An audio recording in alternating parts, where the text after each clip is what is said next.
¿Sí? ¿Se escucha? Sí, ¿no? Bueno, si no, el sitio es pequeño. Buenas tardes. Agradeceros que, en primer lugar, que estéis hoy, esta tarde aquí. Mi nombre es Antonio González y soy el comisario de los actos del bicentenario de la Universidad de Cádiz, pero más que deciros quién soy y por qué estamos aquí, lo primero que quería era transmitiros, sobre todo a los repetidores, el agradecimiento redoblado, porque algunas caras son de 3 años ya, y bueno, para nosotros en este tipo de programas los repetidores, en vez de un fracaso, que es como suele leerse en el tema de la enseñanza, pues un verdadero éxito. Entonces, en primer lugar, gracias a los que lleváis 2 años viniendo, porque para nosotros es una motivación de verdad grandísima y sin ser un lugar común, es de las cosas que nos hacen insistir en este tipo de programas, que sabéis que no son unos programas de carácter mayoritario, pero que yo creo que aportan muchísimo en el panorama del bicentenario. En segundo lugar, agradeceros a los que venís por primera vez a Campus Clásica, puesto que siempre decimos que este programa es un pequeño lujo, es decir, un pequeño lujo en el sentido de que permite una conexión casi perfecta entre la teoría, sí, entre lo que hoy van a asistir por primera vez y la práctica más clara, que serían los conciertos casi a continuación. Sabemos que es un programa extenuante. Todas las evaluaciones, las leemos, por cierto, reflejáis que el programa cansa mucho, que a veces cuando en un mes se unen 3 sesiones, pues eso de estar 3 horas en clase, 2 horas de concierto, el desplazamiento en medio, volver a casa, pues cuesta trabajo. Pero a pesar de todo esto, las valoraciones que habéis hecho en los 2 años anteriores son muy buenas, son espléndidas y bueno, pues nos sentimos gratificados. Institucionalmente es un programa que financia el Consorcio del Bicentenario. Por diversas circunstancias ellos están también en tiempos de cambio, como el nombre de nuestro programa, y no ha podido acudir hoy nadie por parte del consorcio, pero por parte de la universidad también queríamos agradecer el que financieramente soporten y nos permitan el contar con los especialistas, sobre todo con el programa de conciertos que vamos a tener durante estos meses. Y luego, por último, antes de empezar con las cuestiones más de intendencia, darle las gracias a mi querido amigo Alena Angulo, que bueno, es como una especie de no sé, voy a calificarlo de una manera un poco menos elegante, una especie de mosca que está siempre rondando, y que bueno, que no cesa, y que gracias a que no cesa en sus esfuerzos, pues ha abierto durante estos 3 años una ventana, yo creo que interesantísima, al mundo de la música culta, de la música clásica, según la etiqueta que queramos utilizar. Entonces yo le quería dar a ella las gracias, y a veces todos la sufrimos, todos la queremos, pero bueno, eso es parte de nuestro trabajo. Cuestiones de tendencias muy fáciles, las conocéis durante todo el curso. Vais a tener a Vicky, que es mi compañera, Vicky Sacalúa, está ahí al fondo, como referente de la universidad. Cualquier tipo de duda sobre control de falta, sobre el tema de la asistencia, sobre el tema de los conciertos, cualquier incidencia que tengáis, ella está todas las tardes, va a estar aquí con nosotros, con lo cual creo que desde el punto de vista de estar atendido está muy bien atendido. No sé si se me olvida algo más, pero básicamente eso, estamos contentos, no sabemos si será el último año, si será el previo a un 4.º año, es decir, nosotros estamos realmente muy interesados en que en Cádiz sea un programa muy singular, que no se suele hacer en casi ninguna localidad, y bueno, que todo vaya bien. Yo, sin más, desde Elena, si quiero comentar algo. Sí. Así.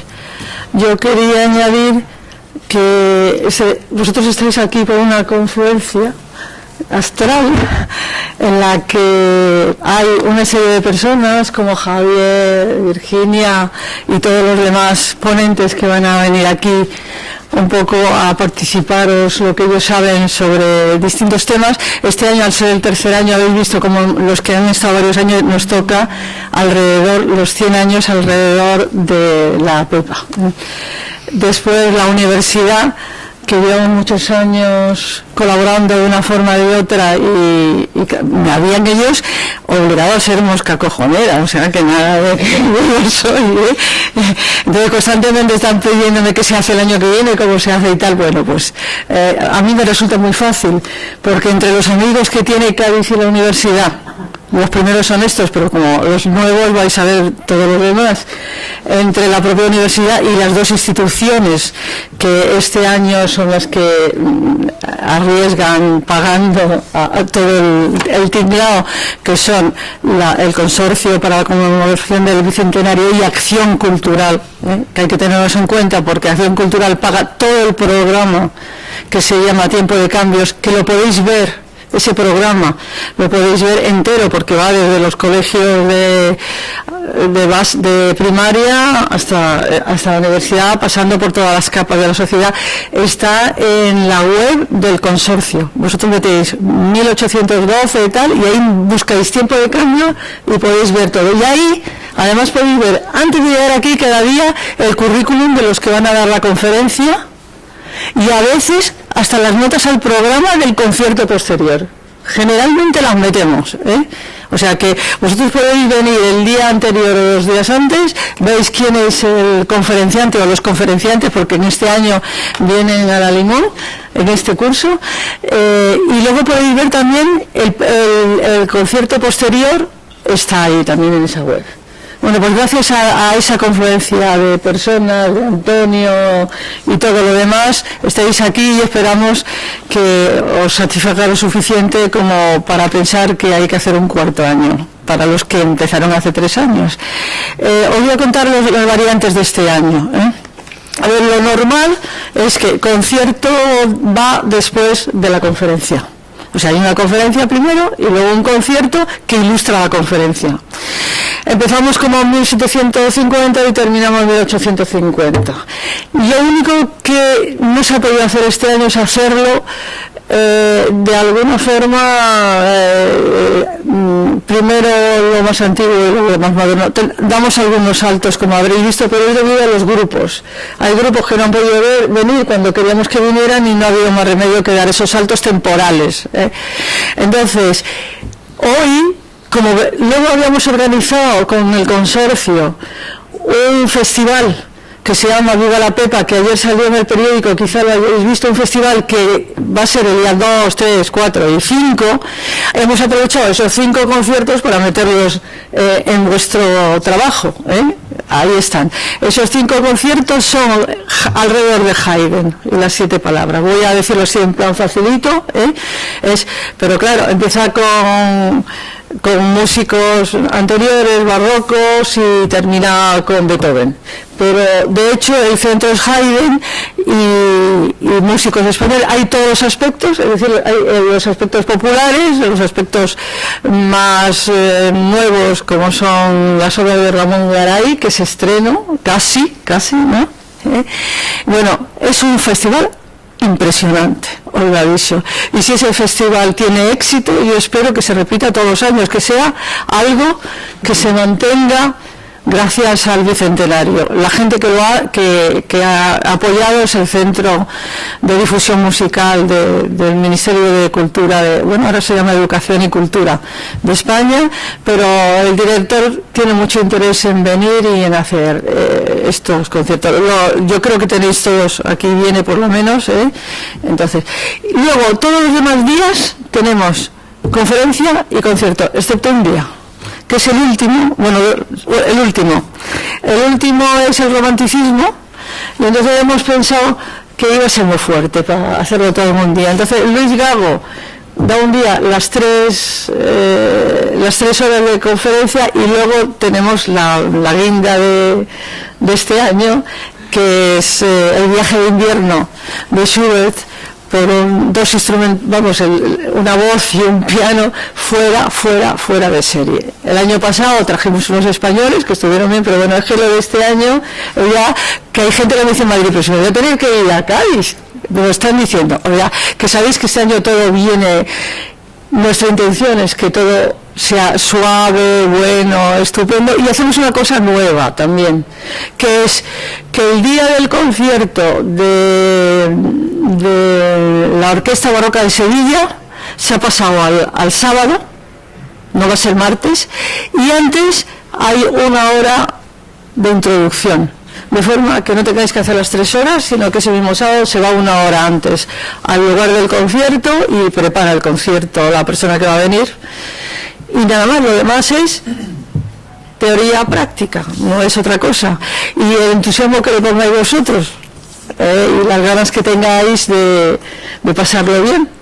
Yo creo que traemos a la gente más comprometida con la música clásica, gente que toda ella son de muchísima categoría, pero no estoy hablando de intelectual, digo humana. Todos ellos son de gran categoría humana, de la intelectual, y vosotros juzgaréis, y yo creo que lo vais a pasar bien, esperemos. Y ya está, tú te vas ahora, ¿no? Sí, pero todo suyo, ¿no? Introduzco muy poco. Os voy a introducir muy poco, muy tarde. Los dos son profesores de la Universidad Jaén, los dos son investigadores, Virginia más sobre los temas didácticos, Javier sobre América Latina, América, México especialmente, Virreinal. El año pasado una de las conferencias fue, algunos lo conocéis, y han querido hacerlo juntos este año. Yo en realidad solo avisé a Virginia, pero dijo Javier, vamos a hacerlo a Galimón, vamos a ver qué tal lo hacen, que ese primer día tenéis que luciros. Nada más, gracias. Tenéis que firmar. Nos viene la firma divinamente para saber el interés que tiene la gente en venir. O sea que luego os paso el papel, firmáis, nos interesa muchísimo por saber la constancia, etcétera. Y claro, si hay mucha falta, bueno, el año que viene no se sabe. Muy bien. Yo dejo aquí algo.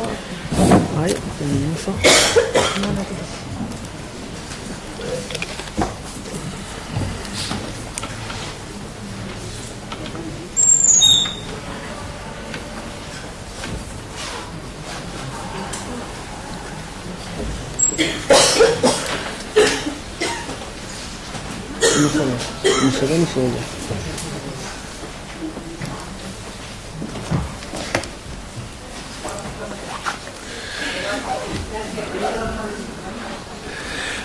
Hola, buenas tardes.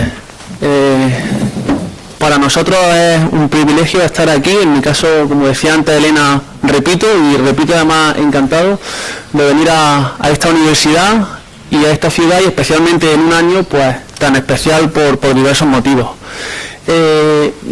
Esta charla, debido a su ubicación como charla inicial del curso, pretende presentar un panorama general sobre los principales estilos musicales en el periodo, digamos, inmediatamente anterior a la Pepa, ¿vale? Entonces, desde los balbuceos de un nuevo lenguaje musical que se gesta en torno a mediados del siglo XVIII, que es lo que luego se llamará clasicismo, aunque bueno, ahora también discutiremos los problemas que tiene este concepto, hasta, como digo, principios del siglo XIX, los años inmediatamente anteriores a la Pepa. Entonces, nosotros, obviamente, en un periodo donde hay tantísimos compositores y tantas músicas, lo que aquí presentamos es una pequeña selección de lo que a nuestro criterio es lo más representativo y lo que permite ver mejor estos estilos musicales, porque son varios, no solo el clasicismo es el estilo más importante, pero hay otros muchos. Como ilustración de partida hemos colocado el detalle de una partitura de Ramón Garay, que es un compositor del cual hablaremos un poquito en esta sesión, del cual también escucharán música en uno de los primeros conciertos de ese ciclo del cual hablaba antes Elena, y es un compositor activo en Jaén, la ciudad de la que procedemos y en la cual damos clases, y es una ciudad en que estos años pre-Pepa también se viven de una forma muy intensa, cultural, artística y musicalmente. No lo he dicho antes, pero obviamente estamos muy agradecidos a Elena Angulo pues por darnos el privilegio de inaugurar esta sesión. Aquí les presentamos un pequeño esquema de cuáles son los principales puntos que vamos a tratar. En función del tiempo y de la duración de las audiciones podremos ajustándolos, Comenzaremos con una pequeña introducción sobre Europa y América en el siglo XVIII, y esta es una de las ideas más importantes que nos gustaría introducir de entrada, y es que el clasicismo y en general la música del siglo XVIII y XIX no puede entenderse sin la mirada a América. Es decir, hasta ahora los historiadores de la música y los musicólogos han tenido una visión de la historia de la música como un fenómeno centroeuropeo, fundamentalmente de la Europa continental. Otros defendemos que la Europa continental tiene obviamente compositores de un gran peso, pero que es necesario lanzar mirada y perspectiva a otros lugares. Y en este sentido, América, y especialmente desde un lugar como Cádiz, pues juega un papel fundamental como correa de transmisión de la música y de la cultura de la época. Entonces, por eso hablamos de Europa y de América en el siglo XVIII. Y luego la estructura es muy sencillita. Un primer apartado donde hablaremos de la música, es decir, cuáles son los principales estilos y géneros musicales más importantes de esta época. Un segundo apartado donde hablaremos de los personajes, es decir, los músicos, cuáles son los principales protagonistas. Y luego un tercer elemento, que son las variantes de todos estos estilos en la música española e hispanoamericana. Aquí no vamos a profundizar demasiado, puesto que habrá una sesión específica sobre el clasicismo en España, pero sí que creemos conveniente desde esta primera sesión, establecer una comparativa entre qué es lo que ocurre en Centroeuropa, sobre todo Alemania y Austria, que son, digamos, los compositores del canon de la música occidental, y qué es lo que ocurre en otras latitudes como México, como Cuba, como Cádiz, donde va un clasicismo musical pero con sus propias particularidades. Bien, aquí hay una serie de aspectos histórico-culturales. Todos ustedes saben que en el año 1700 se instaura la dinastía de los Borbones, que aún hoy es la que pervive, y dos acontecimientos que nos sirven de marco. Por un lado, 1789, toda la cuestión de la Revolución Francesa, lo que es la nueva configuración de Europa a partir de esa época, y el Congreso de Viena, que supone el cierre de los ideales napoleónicos y la restauración del absolutismo. Digamos que nos estamos moviendo cronológicamente en este ámbito. Es la época también de los grandes descubrimientos. Aquí vemos, por ejemplo, el globo de Montgolfier, todo un evento en Madrid, cuando se lanzó este primer globo aerostático, tal y como vemos aquí representado en esta pintura. Y en lo político, a mí siempre me gusta en clase usar mapas, porque te permiten aterrizar un poco todas las ideas que tenemos en cuanto a la conformación de países. Estos los grandes imperios, el turco y el otomano, por un lado, y luego una Europa que ya poco a poco cada vez va adquiriendo más la fisonomía que conocemos en la actualidad, aunque no totalmente. Vamos, por ejemplo, el imperio austrohúngaro, posteriormente desmembrado y del cual derivaron una serie de países, pero en lo que respecta a España y Francia, Gran Bretaña, es decir, esos países que están configurados aproximadamente tal y como los conocemos en la actualidad. Donde sí ha habido muchísimos más cambios es en el caso de América, porque como todos ustedes saben, hasta el año 1898 parte del territorio de la actual América perteneció a la corona española, y allí se administró el territorio en virreinatos, que eran unas grandes demarcaciones político-económicas que permitían la administración del territorio. Al norte estaba el virreinato de Nueva España, que es lo que ustedes ven aquí en color rojo, que tenía capital en México, sería equivalente al actual país de México, un poquito más grande, ¿vale? Y al sur estaba el virreinato del Perú, que tenía capital en Lima. Entonces, bueno, a lo largo del siglo XIX se van emancipando estos territorios, hasta que a finales de esa centuria pues tenemos ya las nacientes repúblicas americanas tal y como las conocemos en la actualidad.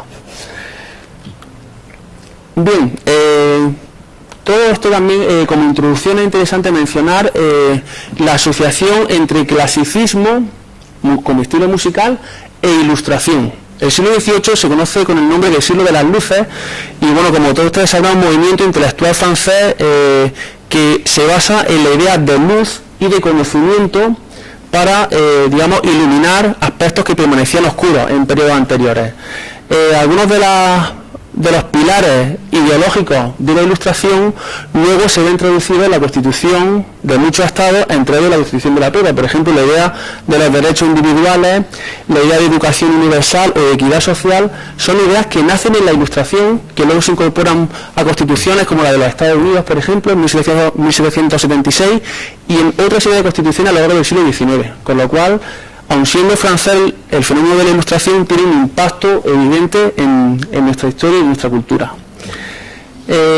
Bien, vamos ya poco a poco aterrizando a cuestiones musicales.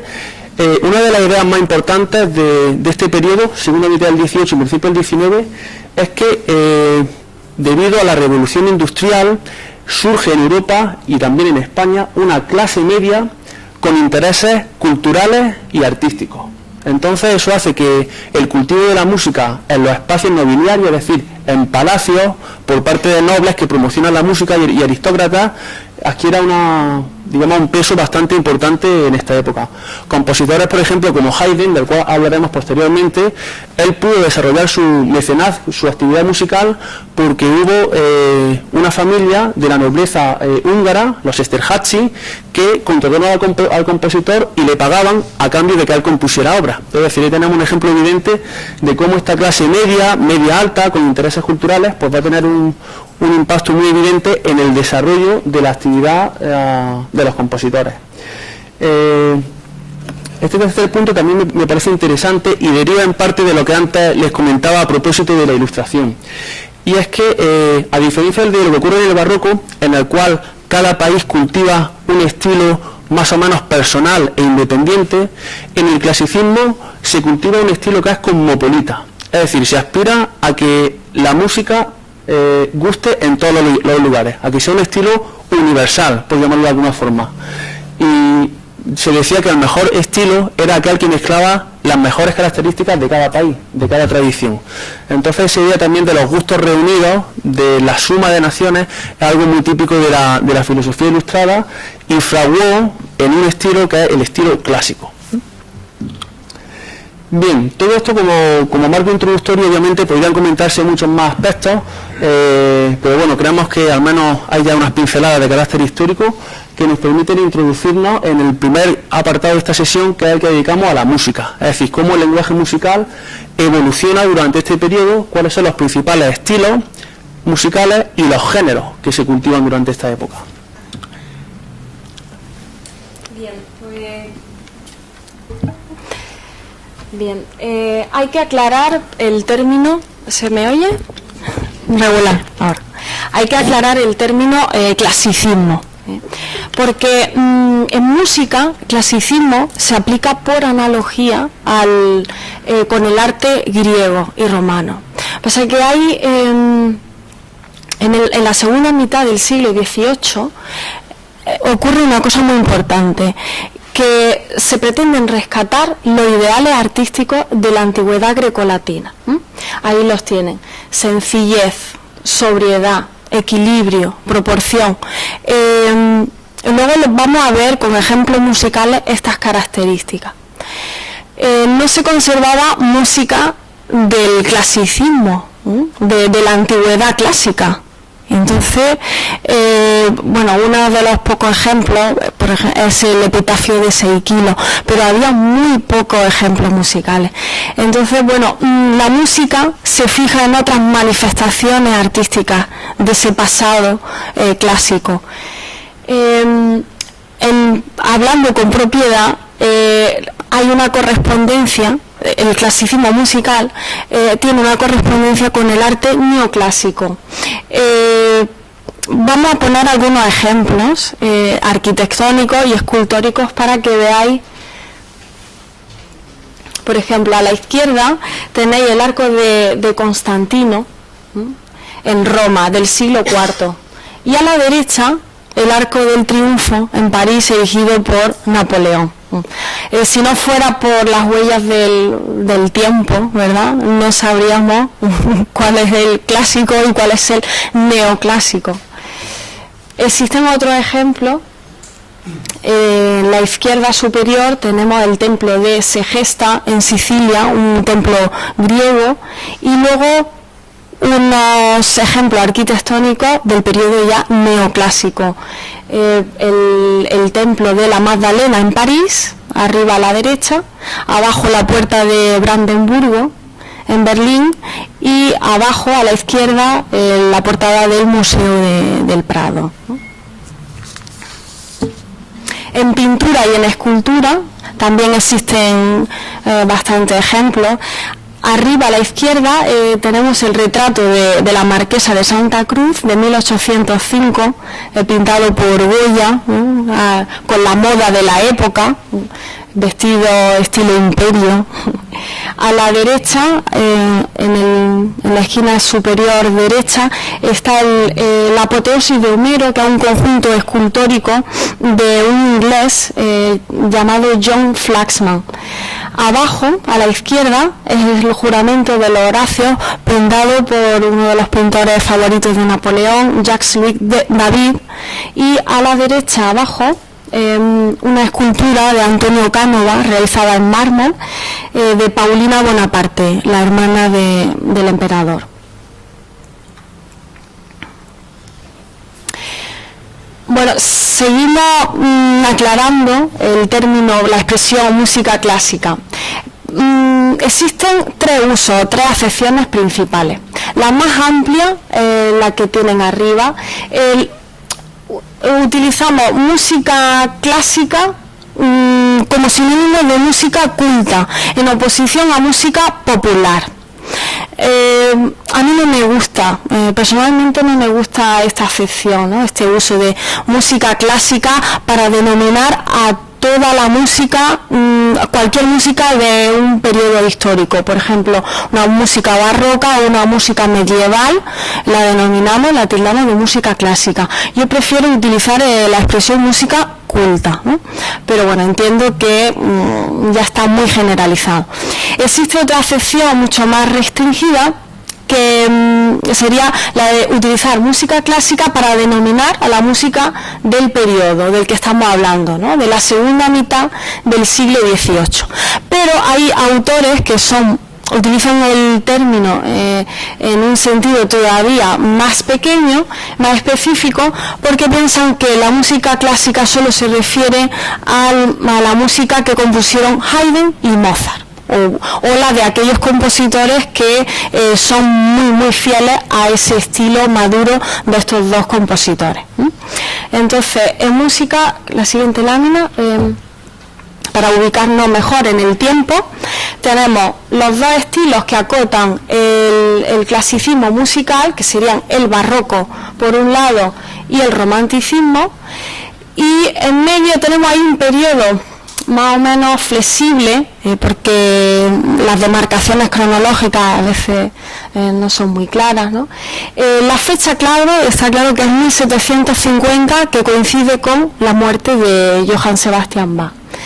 Y en muchos libros, manuales, vemos que en 1750 aparece como la fecha de finales de la música barroca y que comienza el clasicismo. Pero es que antes de 1750, si echamos la mirada hacia 2-3 décadas antes, se abren ahí, empiezan a solaparse con el barroco otros estilos que no tienen nada que ver con la música barroca y que presentan otras características y que, bueno, según los autores los denominan preclásicos. Si en la jerarquía está el clasicismo como estilo más principal, pero bueno, depende, ¿no? El estilo galante, el Enfin Saint-Kate, que son estilos que no tienen nada que ver con el barroco, ¿no? Por ejemplo, los que cultivaron algunos hijos de Bach. Y ya, bueno, pues el final del clasicismo tiene lugar en torno a 1815-20. Bien, tal y como hemos visto, tenemos una concepción de la historia según la cual hay un estilo que se acaba, comienza otro estilo, se acaba, comienza otro, es decir, como una sucesión evolucionista, ¿verdad? Pero tal y como comentaba Virginia, en realidad lo que encontramos casi siempre a lo largo de la historia de la música es la coexistencia de diversos estilos musicales que son cultivados de forma simultánea por distintos autores en distintos lugares. En el caso del arranque del periodo que ahora nos ocupa, que se ha dado en llamar clasicismo, encontramos que a mediados del siglo XVIII tenemos, por un lado, trabajando a compositores como Bach, como Händel o como Telemann, que es el alto barroco, barroco pleno, digamos ese barroco más exuberante, y esos compositores trabajan simultáneamente con otros que practican un estilo totalmente opuesto. De hecho, que rechazan toda la estética barroca con esa monumentalidad y esa teatralidad, y practican un nuevo estilo musical que es la traducción musical de los valores ilustrados que antes mencionábamos. Entonces se abandona el contrapunto, se usan melodías mucho más sencillas, mucho más cortitas, separadas por pausas, se clarifica la armonía, la textura es mucho más ligera, es decir, todos esos nuevos estilos coexisten con la estética barroca. Y de todos estos estilos preclásicos, aunque a mí tampoco me gusta nada la palabra preclásico, porque parece que es algo que está antes de lo realmente importante, que es el clasicismo. Por eso yo creo que es mucho más interesante hablar de estilo, por ejemplo, galante. Eso le da una entidad propia como estilo musical diferenciado del clasicismo. Es una de las principales corrientes, esta galante, y vendría a estar representada por este cuadro. Este es un cuadro bastante temprano, por cierto, del principio del siglo XVIII, y ahí ya se ve que, bueno, hay elementos de la estética barroca, pero comenzando por la misma temática, por la posición de los personajes, cómo se trabaja la pincelada. Es decir, esto no es una estética barroca, es una estética diferente, opuesta a la barroca. Eso llevado a música, pues nos llevaría a un estilo, tal y como aquí se indica, pues con melodías cortas, construidas a base de pequeños motivos que se van repitiendo uno detrás de otro. A su vez, esas melodías suelen tener un carácter simétrico, por ejemplo, de 2 compases, de 4 compases, de 8, de 16, es decir, la simetría como principio del neoclasicismo arquitectónico, por ejemplo, también se ve muy bien en la música. Y, por supuesto, una armonía muy sencillita. La armonía, digamos, la sonoridad y el tipo de escalas que se usan son mucho más sencillas que las del barroco. Dentro de estos estilos preclásicos o galantes, que es lo que se llama estilo sentimental, que curiosamente fue cultivado por uno de los hijos de Bach. Bach, que es el máximo representante del barroco musical, tuvo hasta 20 hijos. Varios de ellos fueron buenos compositores, porque la familia Bach era una familia musical, de músicos desde el siglo XVI, entonces fueron transmitiendo el oficio de generación en generación.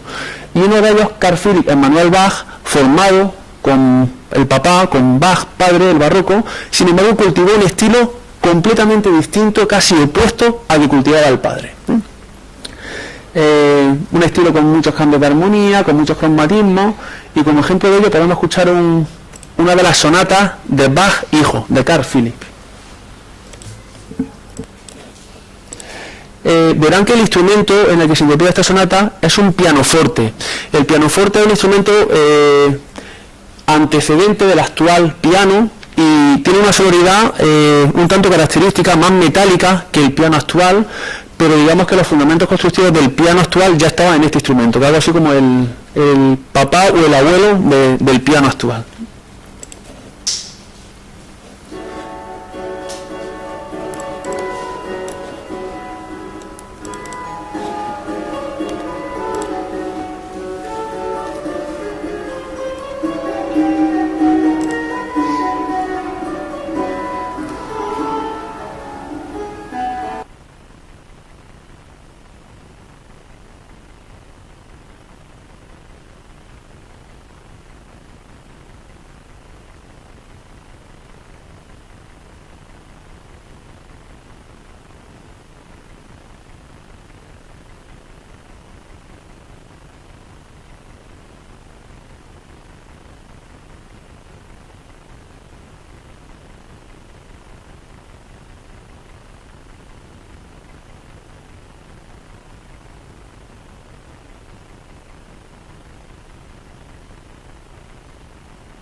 Vamos a ir elemento por elemento para ver sus características. Bueno, ante todo, la música clásica destaca por su claridad, por su sencillez, por su equilibrio formal. El diseño es muy importante, ¿no? precisamente por ese respeto a los ideales artísticos de la antigüedad clásica. También hay un gusto por el contraste, no nos equivoquemos, ¿no? Eso se parece al barroco, pero el clasicismo juega mucho con ese contraste en temas melódicos, en el ritmo, en las texturas, ¿no? en el timbre, en el juego tímbrico. Las melodías destacan principalmente por su gracia y belleza. Dicen de la música clásica, sobre todo en su versión instrumental, que aprendió a cantar, ¿no? También aprendió a respirar, por eso hay numerosas cadencias, ¿no? Donde el discurso musical para, ¿no? Igual que en el discurso hablado. De la melodía podemos decir que son frases cuadradas, quiere decir que se estructuran en frases de 8 compases, y a su vez estas frases se dividen en periodos más pequeños de 4 compases llamadas semifrases, ¿no? Sería 4 más 4. Por poner un ejemplo, todos conocemos una melodía de Mozart, ¿no? Pam pam pam pam pam pam pam pam pam pam pam pam pam, todo muy equilibrado, ¿no? A una pregunta le sigue una respuesta, 4 más 4. Estas frases se reúnen en periodos más amplios, forman periodos de 2 o más frases, ¿sí? Para formar una idea, un discurso musical muchísimo más completo. Otro rasgo de la música clásica es el bitematismo, precisamente por esta idea de contrastar. Es decir, en la obra aparecen casi siempre 2 temas melódicos contrastantes. Primero aparece un tema A, que lo llaman masculino, para diferenciarlo del tema B, femenino, muchísimo más melódico. El primer tema presenta un carácter más rítmico y más fuerte, pero tenemos que decir que no siempre se cumple estas diferencias, ¿no? De masculino y femenino. Luego lo vamos a escuchar en algunas de las obras. En el ejemplo musical que tienen se puede ver un tema A en el primer pentagrama y un tema B en el segundo pentagrama. Corresponde a la quinta sinfonía de Beethoven. Bueno, el ritmo también huye de esa complicación de grupos de valoración especial y de esa complejidad rítmica de muchas páginas de la música del barroco. La armonía, aunque también los compositores juegan con ese contraste tonal, una parte en una tonalidad y continuar con otra tonalidad, pero tampoco es una armonía compleja, excesivamente compleja. En dinámica, es curioso, empiezan a explorar las posibilidades, los compositores empiezan a explorar las posibilidades dinámicas, ese juego de intensidades graduales, sobre todo, ¿no? Intensidades que crecen poco a poco y decrecen también. Las texturas, en cuanto a las texturas, que es decir, esa manera de tejerse las melodías, de combinarse las melodías en la partitura, el contrapunto no desaparece, pero empieza a tomar relieve la homofonía. Virginia, perdona, recuerda lo que es el contrapunto, por favor. El contrapunto es un tipo de textura, una de las texturas principales, en las que existen varias melodías y cada melodía tiene su independencia. No destaca una melodía por encima de otra. Es un discurso horizontal, más que un discurso vertical, como ocurre en la música del clasicismo.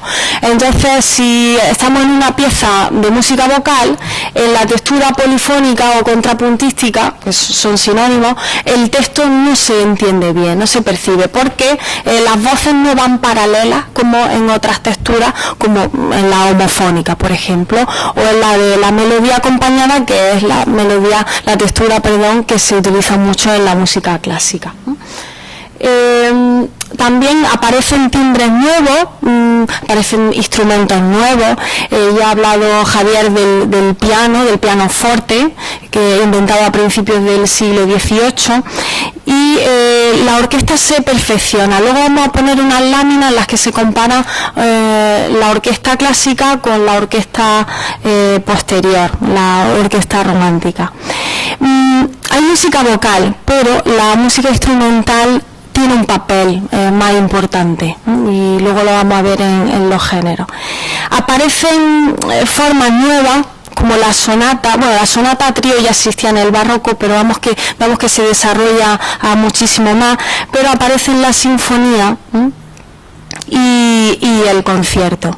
Y luego también lo ha comentado Javier, estamos en una etapa en la que se democratiza la música, es decir, la música deja de pertenecer a la élite gobernante y empieza a ser un objeto, un artículo de consumo.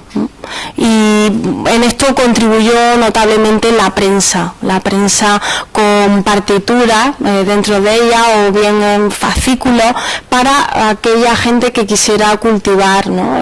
En plan amateur, música, tocar obras en el salón de su casa, ¿no? Por ejemplo.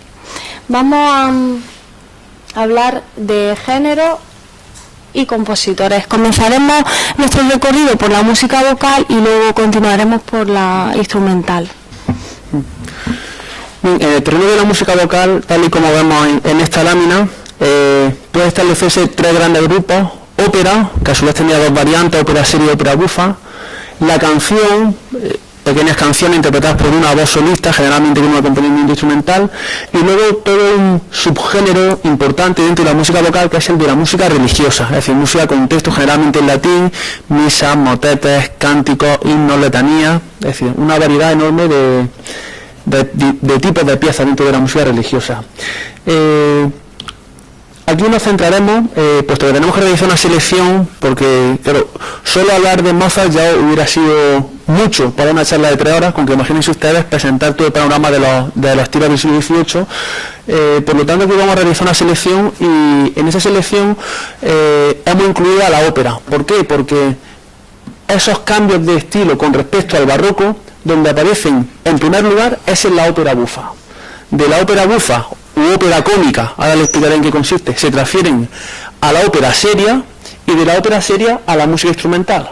Digamos que hay un inicio de los nuevos estilos galantes o preclásicos a través de la ópera bufa. ¿Por qué? Porque se trata de un tipo de pieza que, debido a su argumento más o menos ligero, era muy permeable a los cambios de estilo y a la experimentación formal por parte de los compositores. Desde 1720, un conjunto de compositores, fundamentalmente italianos, empezaron a componer en un estilo totalmente distinto al barroco. Y ese estilo aparece por primera vez en óperas bufas. Ópera bufa es, digamos, la palabra italiana; en español usamos la palabra ópera cómica. Aquí tienen algunas características. El argumento, ya se pueden ustedes imaginar cuál es. Siempre se trata de caricaturizar las faltas o bien de los aristócratas o bien del pueblo llano, que generalmente aparecen coexistiendo en los mismos argumentos. Una de las más importantes óperas bufas, óperas cómicas, es La Serva Padrona, 1733, un compositor italiano. Aquí tienen ustedes el libreto, donde no aparece como ópera, aparece como intermezzo, pero en música. Es decir, teníamos una ópera seria en 3-4 actos, y en el intermedio se interpreta una pequeña pieza teatral cómica, y esa es La Serva Padrona. Es un intermezzo más que una ópera propiamente dicha. Para que vean ustedes cuál es la estética y el estilo de este tipo de piezas, vamos a escuchar el aria con la cual comienza la ópera. Es un aria de Huberto. Huberto es un señor ya, digamos, mayor, aristócrata, adinerado, que está llamando a su criada Serpina, a la cual critica porque no le trae un chocolate que le ha pedido. Entonces, bueno, está como enfurruñado el señor. La historia finalmente acaba bien, porque Huberto y Serpina se enamoran, y es una ópera de final feliz, como muchas las de la ópera cómica. Cosa distinta es con la ópera seria, ahí ya los argumentos son distintos. Pero bueno, en este caso el texto está en italiano. Aquí tienen la traducción. Dice, esperar y que no se llegue, estar en la cama y no dormir, hacer el bien y que no lo agradezcan, son 3 cosas que me matan. Digamos que es algo bastante sencillo, no hay aquí una gran profundidad, ¿verdad?, intelectual ni ideológica, pero precisamente de eso es de lo que van las óperas bufas, ¿no?, de argumentos sencillos y sin complicaciones. Pesuberto está en su casa.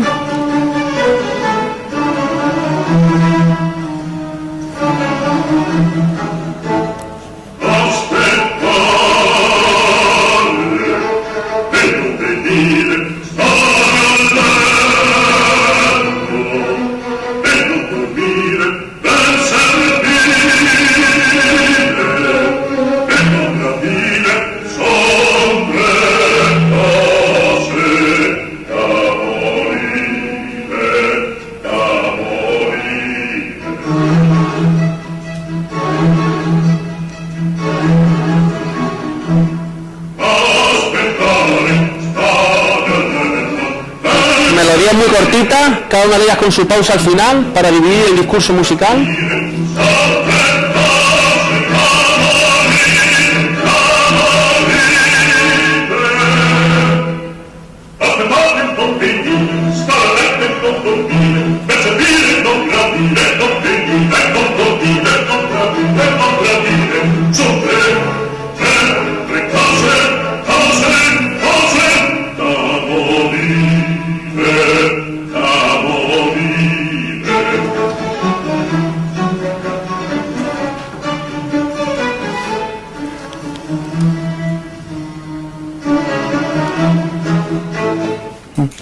Son también áreas cortas dentro de esta tendencia hacia la simplicidad del estilo. Se simplifica también acortando la duración. Cuando uno hace un discurso musical más largo, tiene que tener mucha más memoria para poder establecer la forma. Al acortar la forma, la duración de las piezas, pues automáticamente se produce un proceso de simplificación estructural en la música.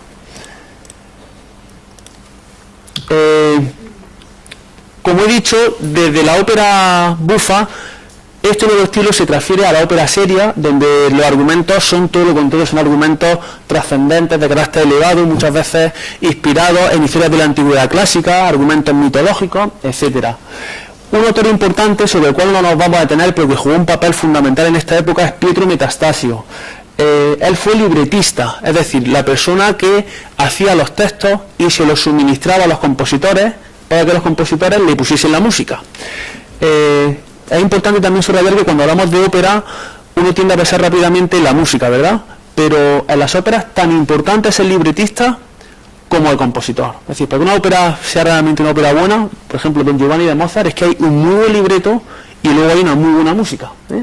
A veces ocurre que hay desequilibrio en estos 2 aspectos, pero bueno, es importante que estén bien balanceados. Entonces, Pietro Metastasio fue autor de numerosos libretos de ópera seria y rápidamente se aprecia una transferencia de esos elementos de la ópera bufa.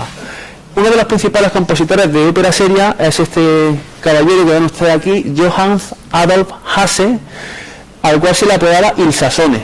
De hecho, aquí en este retrato le aparece con una partitura, Signore Adolfo Hasse Sassone. En muchas de sus partituras que se conservan en archivos españoles aparece solo como Sassone. Entonces, claro, si uno no sabe que se corresponde con Hasse, pues a veces es difícil establecer la autoría de esa obra. Es el principal compositor, como decía, de ópera seria. Para que vean el contraste estilístico entre estas 2 manifestaciones, vamos a escuchar un aria de una de sus óperas importantes de la década de los 30 que se llama Artaserse. Es un libreto de Metastasio, uno de los grandes libretos de Metastasio, y es un aria que cantó Carlo Broschi, el célebre Farinelli, un castrato. Aquí la escucharemos en versión de un contratenor, porque los castratos ya, por fortuna, dejaron de existir.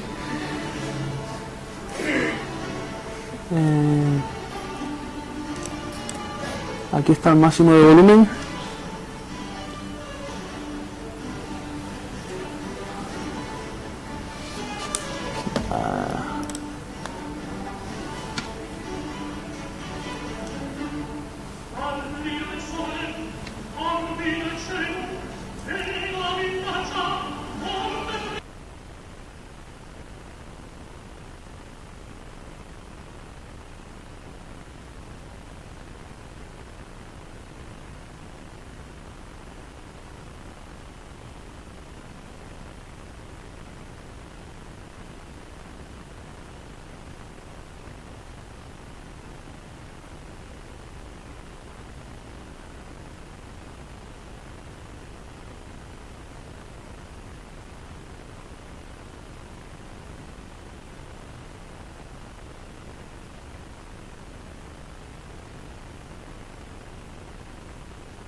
La siguiente lámina tienen los principales géneros de la música instrumental.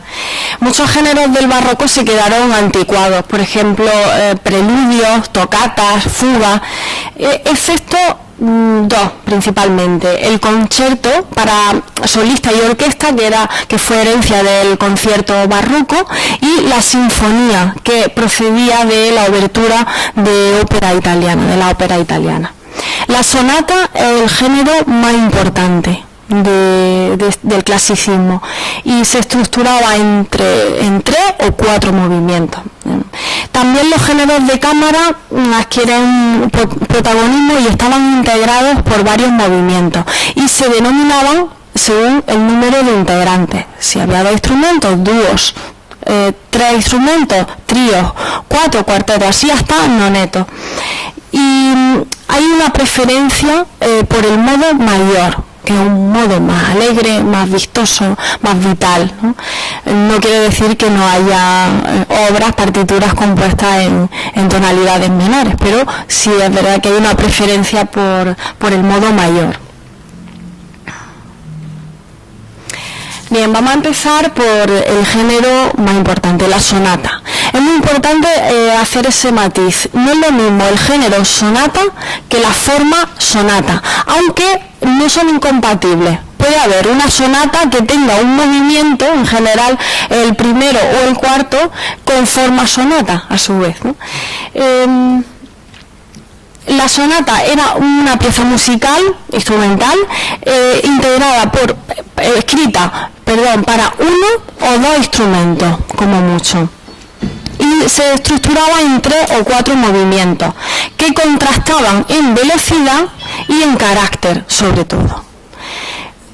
Ahí tienen los 4 movimientos más habituales de la sonata. El primer movimiento solía ser un allegro, es decir, una pieza rápida, con forma sonata, como he dicho anteriormente. Le seguía un movimiento segundo más lento, precisamente para buscar este contraste.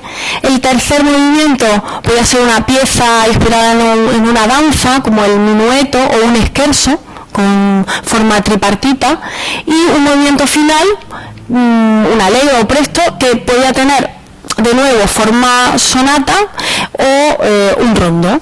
A, B, A, C, A, D, es decir, una pieza con un estribillo, una sección que se repite, que es A, que se intercala entre secciones distintas. Y en la forma sonata vamos a poner el esquema para que lo vean con mayor claridad. La forma sonata se estructura en 3 secciones principales.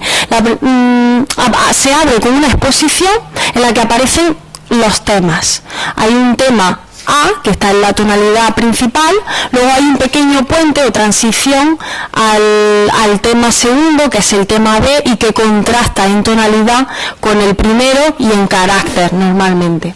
Luego hay un desarrollo donde aparece material temático de la exposición, y el compositor juega con este material de la exposición y lo complica. Hay modulaciones, es decir, cambios de tonalidad, y luego una vuelta a la exposición que se llama recapitulación.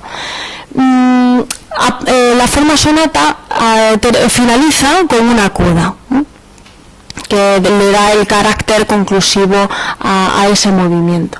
Vamos a escuchar el primer movimiento de una sonata, de la sonata Facile, una sonata muy muy conocida de Mozart, y que tiene precisamente esta forma, forma sonata. A ver si...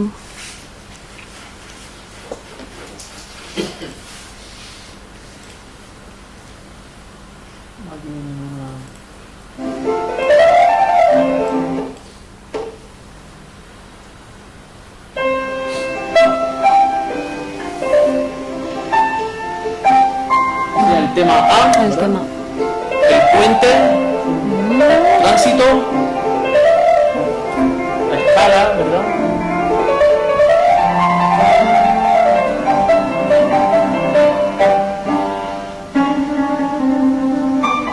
El tema B.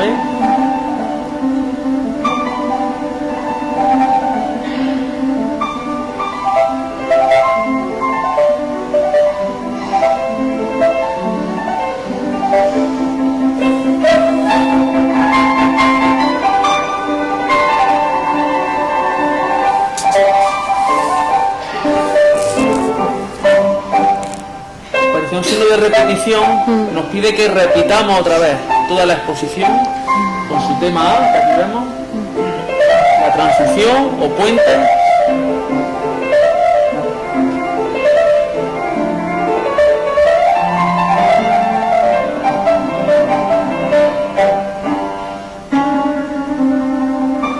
Tema B.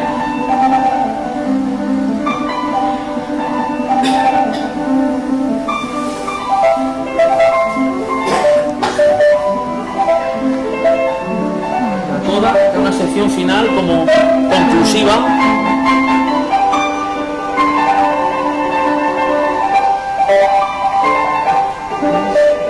Termina la exposición, comienza el desarrollo.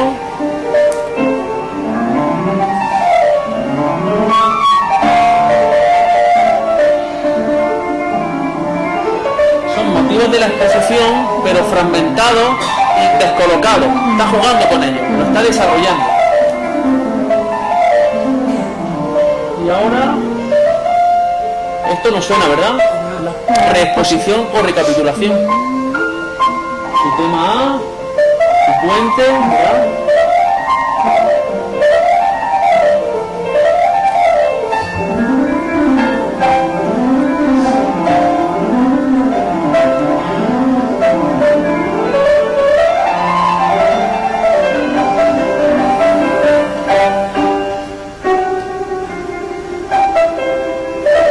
Tema B.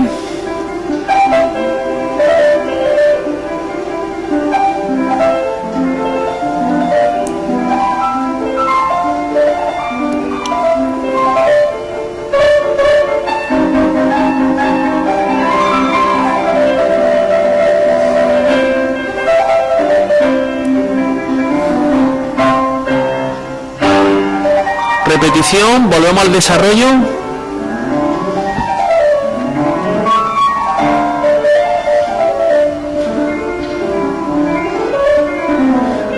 Desarrollo siempre una sección como más confusa, está todo como un poco más liado, ¿verdad? No está tan claro como en la exposición.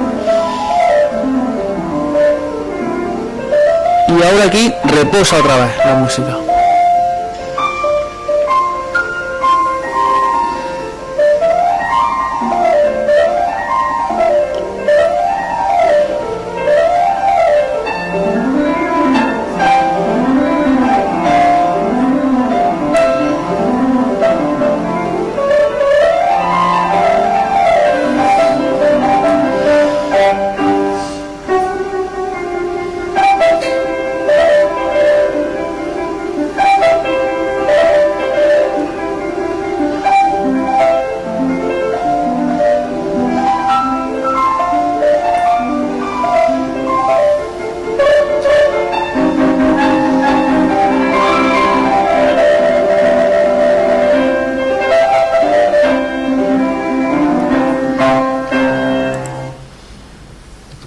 Y terminaría el primer movimiento. Entonces la hemos elegido porque dice sonatas fáciles y si se fijan la duración de breve. Exposición, desarrollo y reexposición es muy breve, es sencillita. ¿Qué es lo que ocurre? Que conforme va pasando el tiempo, sobre todo en compositores posteriores, por ejemplo Beethoven, esto de aquí duraba 3 minutos, en Beethoven puede durar 15 o 20 minutos. Entonces, ¿qué es lo que pasa? Que una exposición es muchísimo más larga, un desarrollo larguísimo, que aquí era muy breve, si se han fijado, eran apenas unos compases, ¿verdad? Unos segundos. En Beethoven los desarrollos suelen ser muy largos, muy complejos, muy elaborados. Y todo ello para indicarles que la forma sonata únicamente es un patrón formal que es tomado como punto de partida, pero sobre el cual los compositores pueden introducir muchísimas variantes. Escucharemos hacia el final de la sesión un ejemplo de forma sonata de Ramón Garay, que antes mencionábamos, y vemos que aparecen dos temas principales en la exposición, pero entre ellos aparecen dos temas secundarios. Es una variante sobre la forma sonata original, que por supuesto contribuye a dar variedad a este patrón formal, porque si no serían todas muy aburridas si todas las formas sonatas fuesen exactamente igual, ¿no? Es un patrón formal de partida sobre el cual luego hay muchas variantes. Y a enriquecer el género, ¿no? Exacto.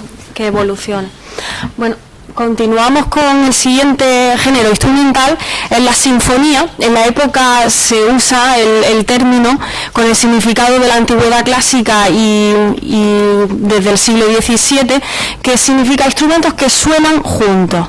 Es decir, es una especie de, la sinfonía es una especie de sonata, que era para uno o dos instrumentos, pero para orquesta, porque presenta la misma estructura en varios movimientos. En las primeras sinfonías en 3, también ese juego de contrastes, ¿no?, entre un movimiento y otro, se abre con un movimiento alegro, rápido, le precede uno lento, suele ser un andante, y concluye de nuevo con uno rápido. Es muy importante decir que se utiliza la palabra sinfonía como sinónimo de obertura, y esto llega hasta el siglo XIX. Es muy fácil encontrar en los programas y leer en la prensa. Se interpretó la sinfonía de Juana de Arco, y se refiere a la obertura, es decir, esa pieza instrumental de la ópera. Pero bueno, la sinfonía en el clasicismo es un género totalmente instrumental, ¿no? Vamos a poner un ejemplo de sinfonía, de las primeras sinfonías, de un músico italiano, destacado compositor de este género, también de ópera, y que estuvo activo en el norte de Italia. Sus sinfonías están a caballo precisamente entre la obertura sencilla y corta de la ópera y el mayor desarrollo temático de las obras sinfónicas de un Haydn o de un Mozart.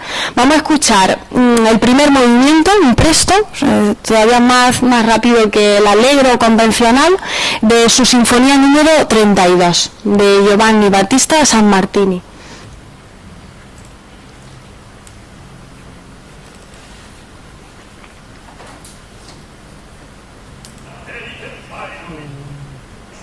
No sé.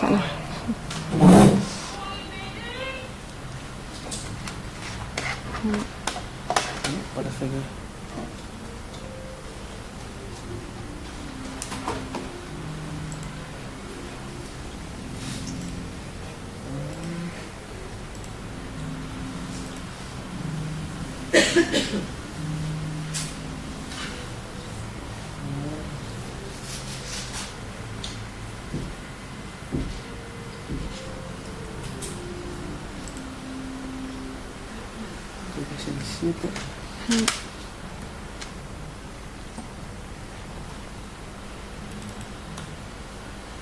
Que a veces desordenan la Ahí está.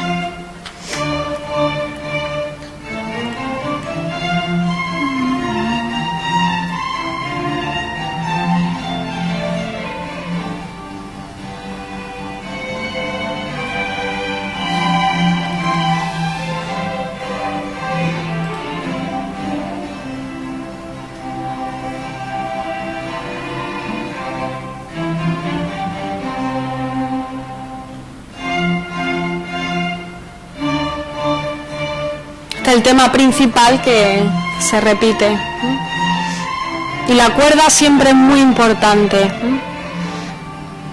que vamos a ver que luego las secciones de viento adquieren más importancia, y todavía se usa el clave, un instrumento que empezó a decaer.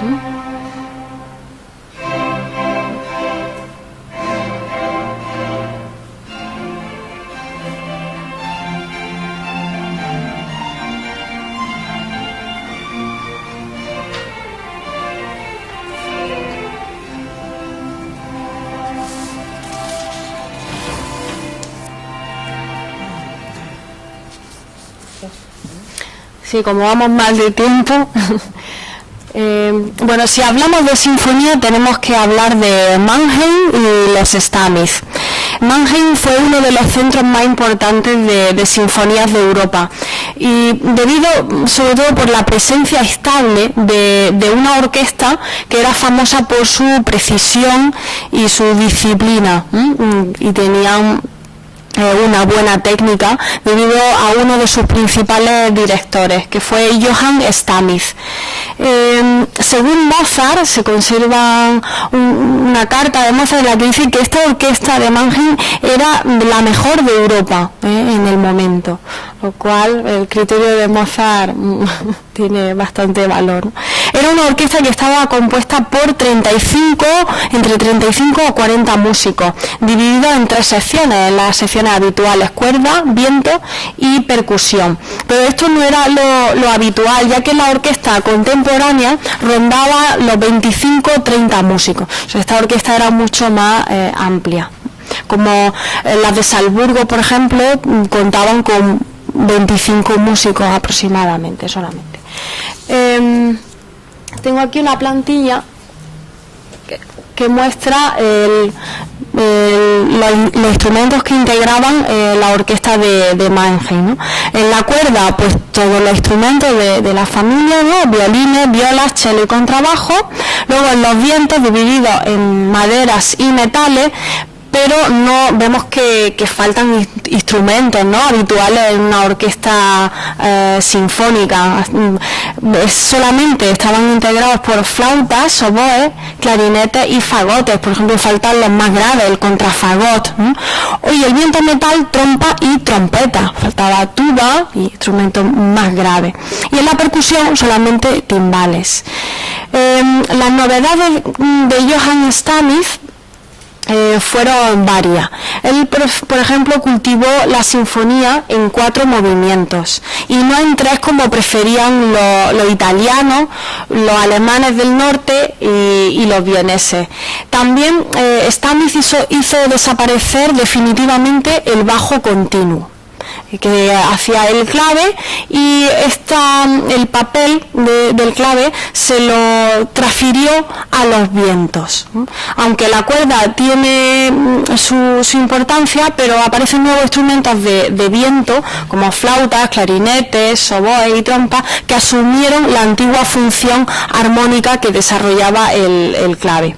Y también esta orquesta fue muy importante porque fue la primera que utilizó matices de piano crescendi, es decir, las intensidades graduales y los fortes, y fue famosa por esas subidas y bajadas de intensidades.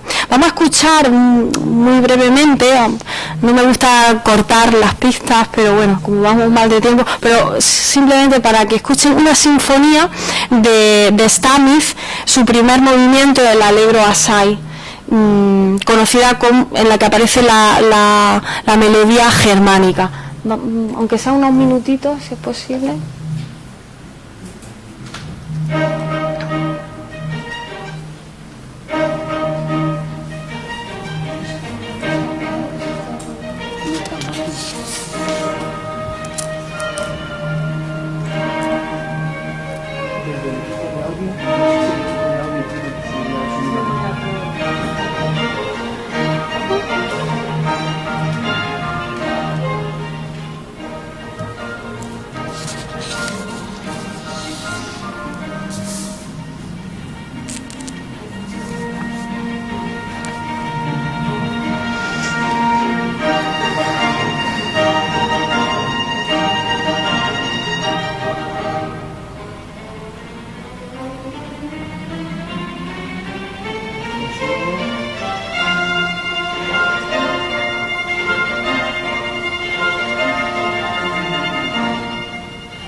Bien, en la siguiente diapositiva comparamos la orquesta clásica con la orquesta romántica, ¿no? La orquesta del siglo XVIII era menor que la actual. Los clarinetes se añadieron hacia finales del siglo XVIII.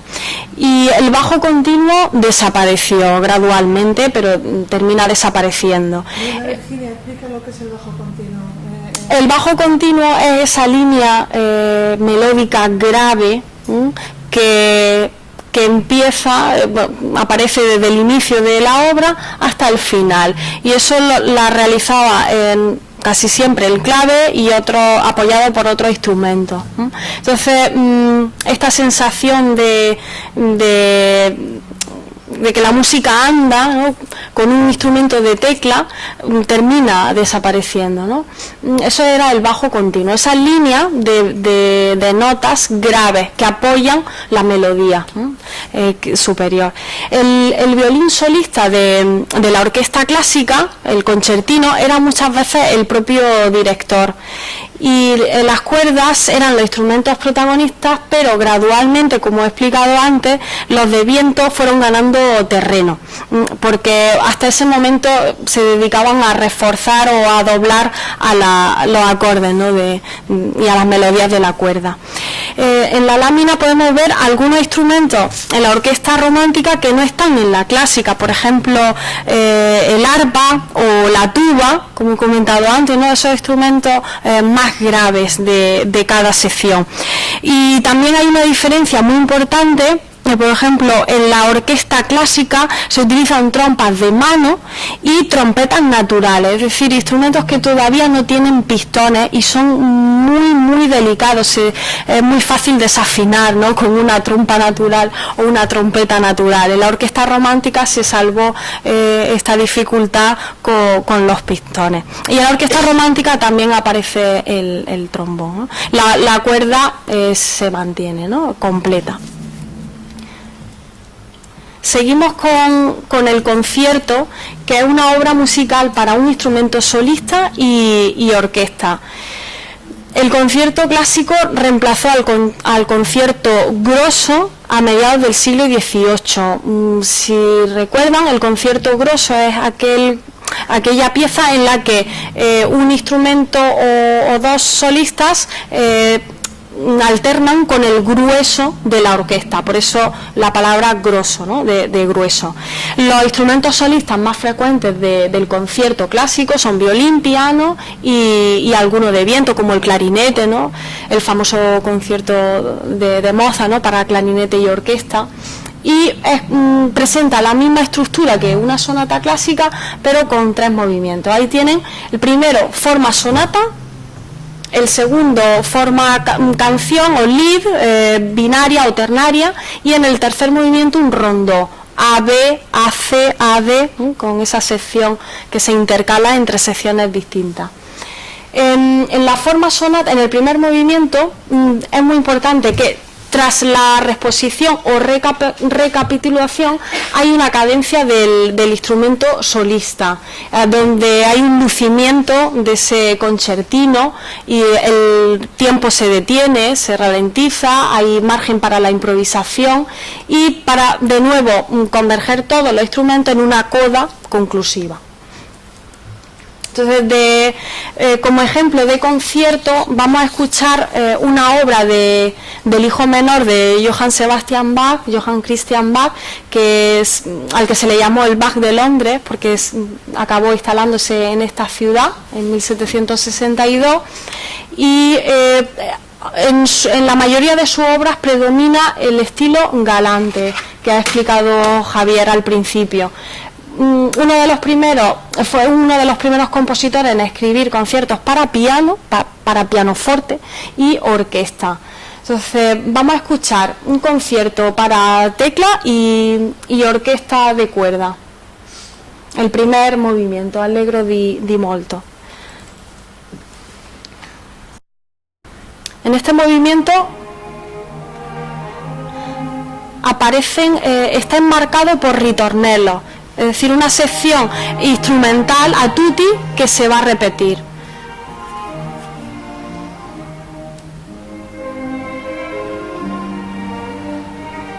El primer ritornello va a presentar los temas principales.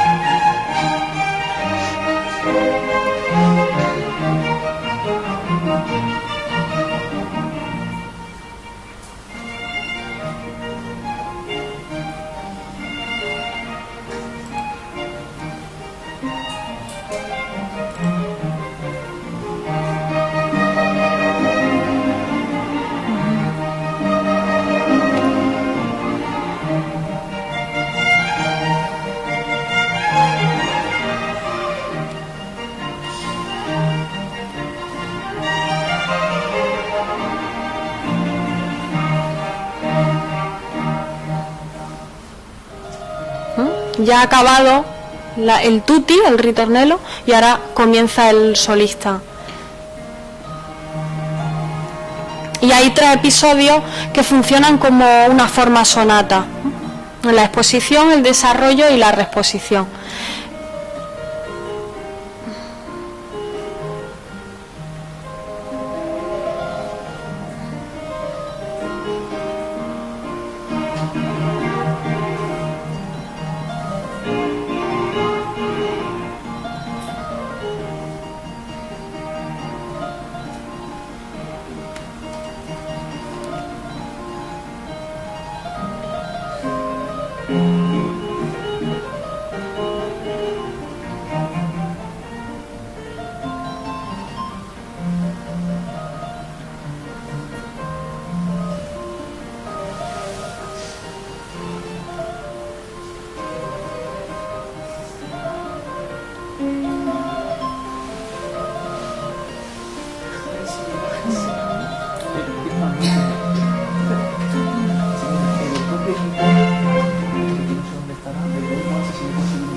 Bueno, si hubiéramos continuado la escucha, veríamos que el solista hace una cadencia donde se luce y luego concluye la orquesta de nuevo. Bien, ¿crees que procede a hacer una parada o justo ahora comenzaría el segundo apartado, que es el de los protagonistas? ¿Queréis si hacer una pequeña pausa o...? Ahora, un cuarto de hora. O continuamos lo que... Porque las 3 horas seguidas es un poco duro, ¿no? Por nosotros no hay problema. No hay problema. No, hacer el cuarto de hora, pero miraros todos alrededor. Yo Vale, tengo sí. 6, hay cuarto, aquí todo el mundo. ¿Os parece? Porque a ver si se puede poner. Sí, a ver si podemos darle un poquito más de volumen, ¿vale? Porque se pierden muchos detalles, ¿vale? Muy bien. Bueno, vamos entonces 6:15 máximo, ¿vale? Gracias.